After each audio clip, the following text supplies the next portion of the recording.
अस्सलाम वालेकुम। तो वेलकम है आप लोगों का एम रॉक चैनल में। आज हम बात करने जा रहे हैं दो चीज़ों के हवाले से, उन पर एनालिसिस होगा। पहला, नाइजीरियन एयरफोर्स के चीफ ने एक बहुत अहम स्टेटमेंट दिया है जिसमें उन्होंने A129 GF-17 Chinese CH-4 drones के हवाले से अपने रिमार्क्स दिए हैं। दूसरा, उन्होंने 2023 में जो प्रोक्योरमेंट्स करनी है अपनी एयरफोर्स के लिए उनके बारे में भी टीज़ किया है, लेकिन ये प्रोक्योरमेंट 2023 तक की होंगी। 2024-25 के प्लान्स अभी रिवील नहीं किए गए। नाइजीरियन एयरफोर्स चीफ ओल्दोयो अमाओ के मुताबिक उन्होंने बहुत से नए प्लेटफॉर्म्स के ज़रिए अपने मुल्क में जो दहशतगर्दी के ख़िलाफ़ मुख्तलिफ जो वहाँ की प्रॉक्सीज़ हैं उनके ख़िलाफ़ जो इस वक्त वॉर जारी है उसमें कामयाबी हासिल की है। जबकि एक वक्त था, इससे अगर हम 1.5-2 साल पहले भी चले जाएँ तो नाइजीरिया इसमें काफ़ी स्ट्रगल कर रहा था, नाइजीरियन फोर्सेस की काफ़ी कैजुअलिटीज़ थी। तो उन्होंने जिन 3 प्लेटफॉर्म्स का नाम लिया कि इन प्लेटफॉर्म्स की वजह से हमने इस जंग को पलट दिया है, मतलब इस जंग को, इस दहशतगर्दी के ख़िलाफ़ जो हम एक स्ट्रगल कर रहे थे उसको अपने हक़ में ले आए हैं। वो GF-17 है, A29 टुकुनो है और उसके अलावा अनकॉम्बैट एरियल व्हीकल, जिसमें नाइजीरियन डिफेंस सोर्सेज के मुताबिक ये CH-4 ड्रोन की बात की जा रही है। ये 3 वो वेपन्स हैं नाइजीरियन एयरफोर्स के पास जो फोर्स मल्टीप्लायर हैं। उसके अलावा नाइजीरियन एयरफोर्स के चीफ की GF-17 थंडर की इस तरह तारीफ़ करना, और इसके अलावा GF-17 थंडर ने पिछले कुछ ही दिन पहले दोबारा कुछ स्ट्राइक्स की थी और उनकी वीडियो भी मंजर आम पर आई थी, जिसको मैंने अपने चैनल पर भी शेयर किया था।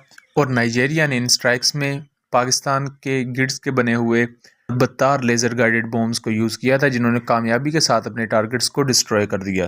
तो ये उस प्रोपेगेंडा को ऑलमोस्ट एंड करती है जिसके मुताबिक GF-17 कोई ग्राउंड हो चुके हैं नाइजीरिया में या किसी भी मुल्क में ग्राउंड हुए हैं। इससे पहले म्यांमार के हवाले से एक प्रोपेगेंडा था कि म्यांमार के GF-17 ग्राउंड हो गए, लेकिन उससे 2-3 दिन बाद ही बिल्कुल फ्रेश पिक्चर्स सामने आई कि म्यांमार के पास मौजूद GF-17 ना सिर्फ उड़ रहे हैं बल्कि वो वहाँ लाइव फायर पावर डेमोन्स्ट्रेशन भी दे रहे हैं।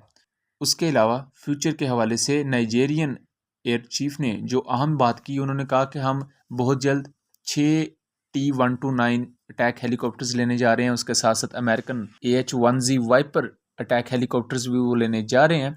इसके अलावा M346 अटैलियाइट अटैक एयरक्राफ्ट है, जैसे हमारे पास K8 हैं, तो 24 की तादाद में वो लेंगे और इनकी डिलीवरीज 2023 से ऑलमोस्ट शुरू हो जाएंगी और कुछ उन्हें 2023 में ही टोटली प्रोवाइड कर दिए जाएंगे। कुछ सोर्सेज के मुताबिक जो AH-1Z वाइपर हैं और T129 हेलीकॉप्टर्स हैं नाइजीरिया के लिए, वो मैन्युफैक्चर हो चुकी हैं एंड उनकी फ़्लाइट टेस्टिंग जारी है। जब जैसी वो क्लियर हो जाएंगी तो वो चीज़ें नाइजीरिया को प्रोवाइड कर दी जाएंगी। दूसरी बात करें, यूके डिफेंस जर्नल ने अपने एक आर्टिकल में रिसेंटली दावा किया है कि जो रॉयल एयरफोर्स है, यानी कि बरतानिया की एयरफोर्स है ब्रिटिश, वो अपने यूरोफाइटर टाइफून्स को आर्कटिक ओशन में डिप्लॉय करेगी अगले मंथ, और ये एक एस्कॉर्ट मिशन करेंगे। और एस्कॉर्टिंग एक ऐसे कार्गो एयरक्राफ्ट की होगी जो बिल्कुल कुछ सीक्रेट सामान लेकर जा रहा होगा। अब ये चीज़ बहुत अहमियत की हामिल है क्योंकि कुछ दिन पहले ही जर्मन यूरोफाइटर टाइफून्स और उसके अलावा रशियन SU-30 एयरक्राफ्ट एक दूसरे के आमने सामने आ गए थे, लेकिन बाल्टिक ओशन पर इन दोनों की कोई आपस में स्कर्मिश तो नहीं हुई, लेकिन एक दूसरे को ऑलमोस्ट अपने रडार्स पर देख लिया था एंड इंगेजिंग पोजीशन तक आ ही गए थे, लेकिन वहाँ से पुल बैक कर गए दोनों। तो ये चीज़ें जिस तरह यूरोप में दिन ब दिन ख़राब होती जा रही हैं। और दूसरा, आर्कटिक ओशन एक बहुत अहमियत का हामिल एरिया है क्योंकि यहाँ ग्रीनलैंड का इलाका है, डेनमार्क का, और यहाँ इतनी ज़्यादा बर्फ़ है कि नॉर्मली -डिग्री सेंटीग्रेड पर ही वहाँ का टेम्परेचर रहता है। और इस इलाके पर रशिया भी चाहता है कि उसका कब्जा, और अमेरिका और नेटो फोर्सेस भी चाहती हैं, क्योंकि इन इलाकों के नीचे जो नेचुरल रिसोर्सेज हैं वो इतनी बड़ी तादाद में एक्यूमुलेटेड हैं कि आने वाले वक्त में जब बर्फ़ इन पर पिघलेगी तो वो रिसोर्सेज फिर उसी के पास जाएंगे जिनका इन इलाकों पर कब्जा होगा। तो इन इलाकों पर जो मिलिट्री डिप्लॉयमेंट है रशिया और अमेरिका की, वो बहुत हैवी होती है। इसी से पहले अगर हम बात कर लें तो कोल्ड वार में इवन इन्हीं एरियाज पर रशियन और American bombers live nuclear weapons के साथ उड़ा करते थे कि हमें जैसे कोई कमांड आएगी तो हम इन्हें फायर कर देंगे। मतलब इस हद तक जुनून था इन दोनों कंट्रीज़ में।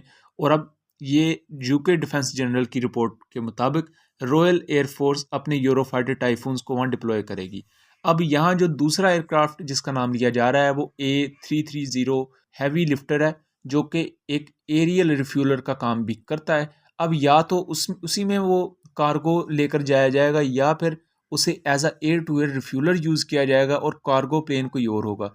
अब दूसरी तरफ यूक्रेन में वॉर चल रही है और यूक्रेन ख़ास तौर पर डिमांड कर रहा है स्टैंड ऑफ वेपन्स की, जिनमें हाई मार्स के न्यू रॉकेट्स हैं।